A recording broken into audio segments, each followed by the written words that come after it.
This is Jose Merino, Editor-in-Chief of the Neurology family of journals. The Neurology podcast provides practical information to neurologists and other clinicians to help them provide better care for their patients. Thanks for listening and have a great week. Hi, this is Kathryn Krulisky from the University of Utah in Salt Lake City. Today I'm talking with Jordan Garris. She is a pediatric neurology movement disorder specialist and the neurology clerkship director at the University of Virginia in Charlottesville. We will be discussing her recent paper published in the Neurology Journal titled Education Research, Medical Student Perspectives on Stigma and Functional Neurologic Disorder. Welcome, Jordan, and thank you for joining us. Thanks very much for having me. I'm excited to be here. This is a topic that is very near and dear to my heart. I'm an epilepsy specialist, and we see a lot of patients with non-epileptic spells. So thank you for addressing it from the medical student perspective. What are the main factors that you found contributed to the medical student perspective of stigma and functional neurologic disorders? Ultimately, we done a thematic analysis and found 5 themes that capture a bit more nuance related to stigma toward patients with FND. But I think it's important to keep in mind the big picture, which is that these themes exist in the context of number one, a major educational gap as it relates to FND, and then 2, an overburdened medical system. And so this educational gap and lack of understanding of FND seem to contribute to issues that we found, like invalidation of patients, a sense of helplessness by healthcare professionals toward patients. And then this invalidation in the context of this overburdened medical system can lead to patients with FND being deprioritized. So these aren't really things that students are formally taught, but they observe this and internalize the role modeling they experience as they progress in their training. That is something that's really good to hear as someone who educates medical students and residents. And you brought up that term helplessness. I saw that echoed multiple times throughout the paper. I know the way that I try to address that with the patients is I try to be really validating and optimistic. Like, good news, you have a diagnosis of non-epileptic spells. And then I go through some of the other terms and let them pick whichever one. And I use the term real because I think that is, as you addressed in the paper, that's a term that's sometimes used to devalidate their experience. So I say it's a very real, very common condition and has a very clear treatment path forward. That's just the way that I've found has helped. But what are some ways that you've identified to improve the medical student education experience with functional neurologic disorders and help reduce this sense of helplessness? Yeah, I really appreciate how you said you have a diagnosis. And I think that's a little bit contrary to what sometimes patients are told, which is good news, you don't have epilepsy, for example. And one thing that surprised me in a negative way that we found is that we're hearing from students this formulation of FND as a condition that didn't have a pathophysiology and therefore didn't have a treatment. And so that formulation, I think, really contributes to this sense of helplessness. And it's a real problem. It comes a lot from that prior understanding of FND as a diagnosis of exclusion. And so even if students are being formally taught otherwise now, when they're in the clinical environment, they may be hearing, again, this diagnosis of exclusion that they're taking with them. So with your example of functional seizures, we can exclude epileptic seizures, but that doesn't necessarily make a diagnosis of functional seizures, since sometimes it might be a movement disorder or something like this. And so probably with those patients, you are noticing signs that are specific for functional seizures, and that's what's gearing you to make that diagnosis as well. And so if we can identify these rule and features, link them to underlying pathophysiology, that helps us understand, that helps the students understand, that helps the patients understand. And then that can be linked to appropriate treatment like cognitive behavioral therapy. And so one of our takeaways was thinking about educational content surrounding FND. Right now, a lot of it is really focused on communicating the diagnosis, and that's essential. That's super important. At the same time, I'd like to suggest that we also think about incorporating elements of pathophysiology into that education, at least to the extent that students can internalize and carry forward a sense that there is a pathophysiology.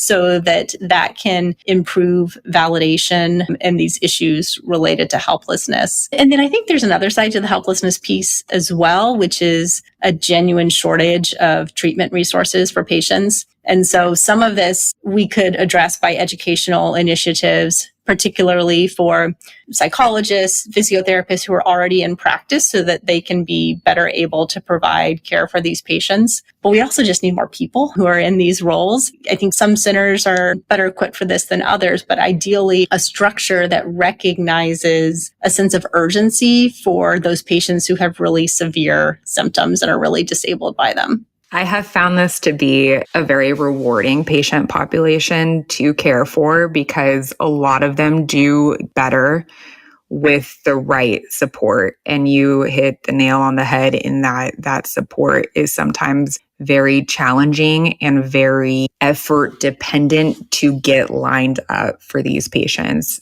Do you have a script that you use to educate medical students on the pathophysiology of FND? Because I think sometimes that can be, the wording is tricky.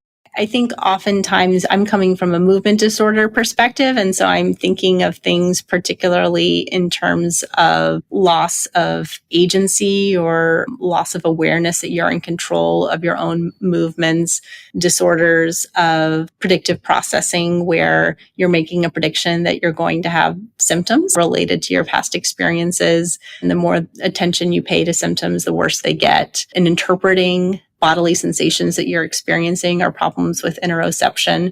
And so oftentimes I try to draw schematics to bring these things together for students and for patients. And it definitely is complicated and it can be challenging to pull all the things together. I think when talking to patients, oftentimes they will recognize some element that resonates with them and they'll sort of volunteer that information and that can facilitate the conversation going forward. I think it is helpful to have a couple things like that the patients can work on right off the bat so that they feel empowered and, the medical students feel like they have something to offer. Something that I've just started doing within the last few months is saying, keep a journal of these events. Like, what are you feeling before they come on? You told me that when they're about to happen. What are the sensations that are coming on? How can we work to deconstruct that so it doesn't have such an interruptive force? Let's really try to address it and then get the other therapies. So they're not just twiddling their thumbs waiting for their therapy appointment that's sometime, 6 months removed from the diagnosis. So as we kind of address, there's some people that have functional neurologic disorder with an underlying organic cause. Like, for example, I just had a patient that would have non-epileptic events and they had severe iron deficiency anemia. So some of that elevated heart rate was tied into that pathophysiology. How do you teach that group to medical students without reinforcing the diagnosis of exclusion aspect of functional neurologic disorder? Yeah, I think this is an area where it's important for us to recognize that patients who have FND can and often do have other diagnoses, whether they are neurologic diagnoses or whether they are medical comorbidities as well. And so if there's a patient who has a particular presentation that has clear rule-in signs for FND, then you give that diagnosis.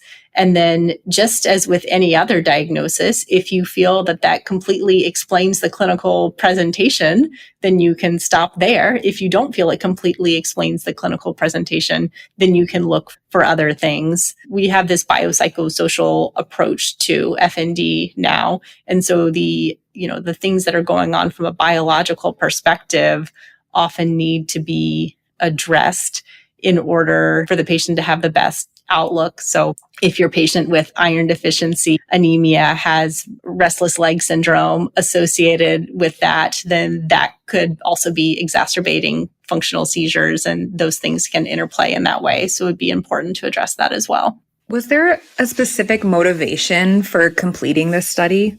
Patients have really done a good job for a long time giving descriptions of their experiences, which have been really traumatic oftentimes. And I think we all have seen the other side of it with our experiences. I shouldn't make assumptions for others, but in terms of what's documented in the medical literature about the conversations that are happening away from the bedside that can inform how this stigma develops, I didn't feel like there was as much there compared to what I had just seen being in practice. And then as clerkship director, I've come to really trust our medical students to have this unique reflective honesty and ability to share these experiences. And so they seemed like a great group to help us explore this question. And then that also lends itself to broader conversations about medical education. I certainly remember my days as a medical student, and you have this awe. And then going through residency, as you addressed, there's all these systemic things that start to sit in. You know, you're on call, you're more energy low. There's a lot of things that you have to take care of. You do have these really critically ill stroke type patients that are on your service in combination. So you're taught to triage. And in essence, in triaging life-threatening severity on an inpatient service, when you think about it from that way, like almost naturally, the functional neurologic disorder is going to get deprioritized because it's not immediately life-threatening. So how can we change the way that we were taught to think about these things to help take that sense of deprioritization away from education? Yeah, so deprioritization was definitely one of the themes that we found, particularly in those settings where there's high acuity, high volume, lots of challenges. And I think this is something that's really challenging to manage. One element that I often encourage our learners when they're talking about things like being worried about missing alternative diagnoses for FND is the downsides of missing and failing to address FND. So we know that the prognosis of FND is worse the longer you delay the diagnosis. And so in terms of the impact that we can have by providing an appropriate diagnosis and getting a patient into treatment in a timely and caring manner can really have a huge impact on that patient's outcome. So even if their condition might not be life-threatening at that moment, it still is a huge impact on their quality of life and disability going forward. And so recognition that we actually can have a huge impact on this patient's life can help us recognize the level of priority and emphasis that they should have even in that setting.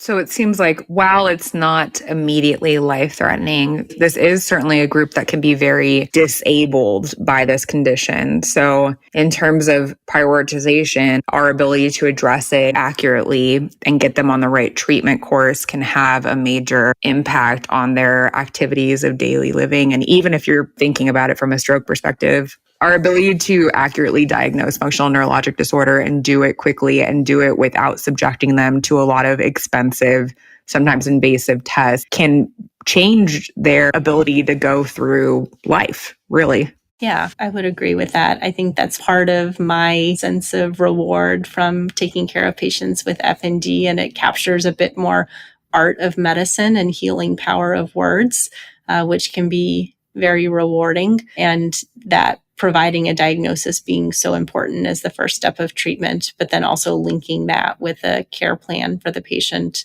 going from whatever environment you're seeing them in. This one line that you have in your paper, the stigma can hinder diagnosis as physicians' fear of interactions with patients and FND can lead them to continually being passed on to additional providers without receiving a diagnosis or treatment.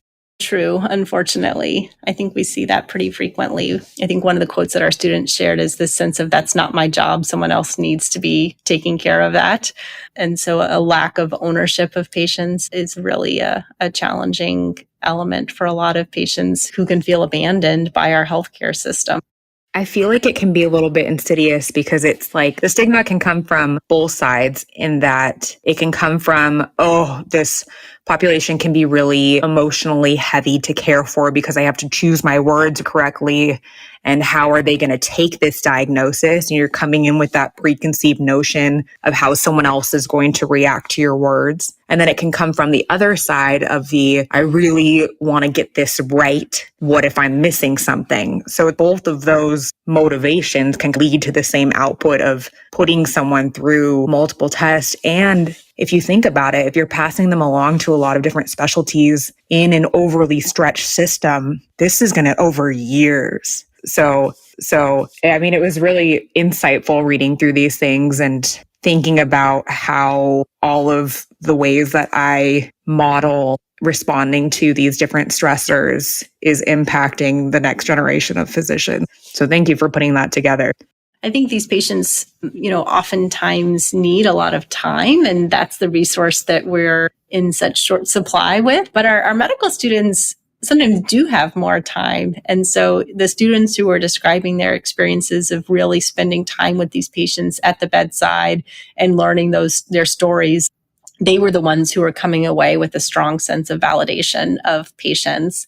And so really more time spent with patients did not lend itself to a sense that patients were difficult. It lent itself to a sense of empathy and what would I do if I were in this situation? I can't imagine this.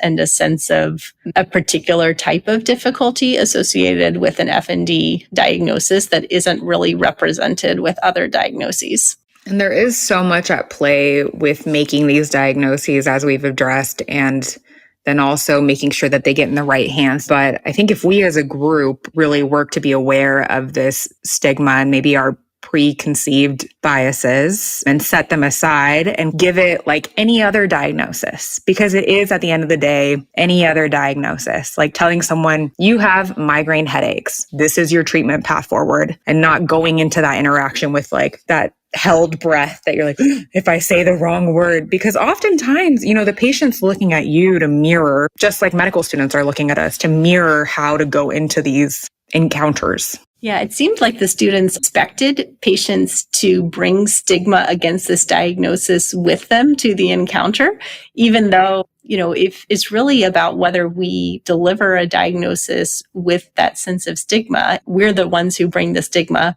So if we address it, here are the physiological factors at play. Here are what we can do to deliver the diagnosis in a way that it's well received and educate early on, then we can go in with a new set of tools that'll make it much smoother for us, our patients, our students. It's a great perspective. And, we can't protect them from what happens outside of our hospital in terms of what you said, the devalidation that they receive from their community, our patients.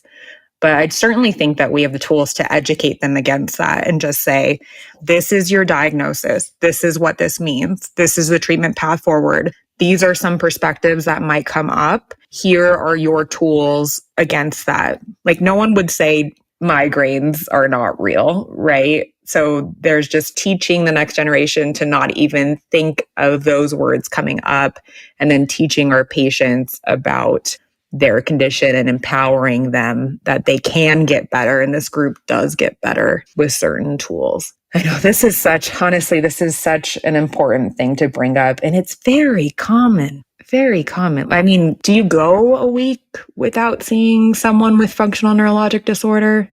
No, I mean, whenever I see a patient with this, I always tell them I see this every single week and I only have so much clinical time. So that's saying something to say that that's how often I see this diagnosis. And I think with some of what you're talking about with the experiences patients have, there's a validation that is needed for the symptoms that the patients are experiencing, but sometimes also for perhaps even abuse that they've experienced from the healthcare system. And for us to say, I'm really sorry that that happened to you, that you were treated that way, so that we can validate those experiences as well. All of these things that we're talking about, the issues can really be redirected with clear education on the topic. So we don't feel like we need to sidestep these issues because we have clarity surrounding it. And that's really what the patients are looking for too, right? They want that. If we can help them get that, we're doing them a huge service and everyone within the medical system and preventing harm down the road. So thank you for putting this together and putting it out into the the world. I think it's really important for us to see how medical students experience this very common, very important disorder. Well, thank you very much. That's very kind. Thank you again, Jordan, for taking the time to discuss your work that looked at medical student perspectives on stigma and functional neurologic disorder. The paper is titled Education Research, Medical Student Perspectives on Stigma in Functional Neurologic Disorder, and you can read all the details in the Neurology Journal. This is Stacey Clardy, your podcast editor. If you've enjoyed the podcast, please take a few moments to subscribe, rate, and review the Neurology Podcast through Apple Podcasts, Google Podcasts, Spotify, or wherever you listen. And remember, you can always head to neurology.org/podcast for our full list of past episodes. Or you can also search by keyword in your podcast app for any neurology-specific topics you want to learn about.